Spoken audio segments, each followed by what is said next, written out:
जगात का नाही फक्त दोनच प्रकारची माणसं आहेत. एक म्हणजे अन्यायानं पिचलेली आणि दुसरी म्हणजे धाकटेपणानं ग्रासलेली. एक वेळ नक्त व्हावं पण धाकट होऊ नये हे ज्याने कोणी म्हटलंय त्यांनी एकदम बरोबर म्हटलंय, एकदमच बरोबर म्हटलंय.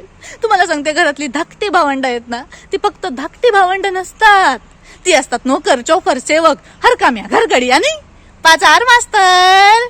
म्हणजे यांचं नाव कितीही सोन्यासारखं असलं तरी अख्खं जग येणार ए बारक्या अशी जाक मारतो. तुम्हाला सांगते, घरातलं जे पायपुसणं असतं ना, पायपुसणं, त्याला जेवढी किंमत असते, जेवढा मान असतो, तेवढा पण यांना मिळत नाही. यांना मान जर कुठे मिळत असेल तर तो फक्त अपमानातच मिळतो. हे आणि यांची मतं, यांना काडीची पण किंमत नसते. आणि सोसायटी तरी कशी आहे बघा मंडळीनो. घरातलं मोठं पोरग तेवढं आणि घरातलं धाकटं पोरग ट्याव. काय अर्थ याला? काहीच अर्थ नाही. बस झालं, आता मी बदला घेणार या सगळ्याचा. बास. 1 मिनिट. कसा घेऊ बदला? माझा सगळा खर्च तर माझ्या घरातले आणि माझी मोठी बहीणच करते. अवघड आहे. आले.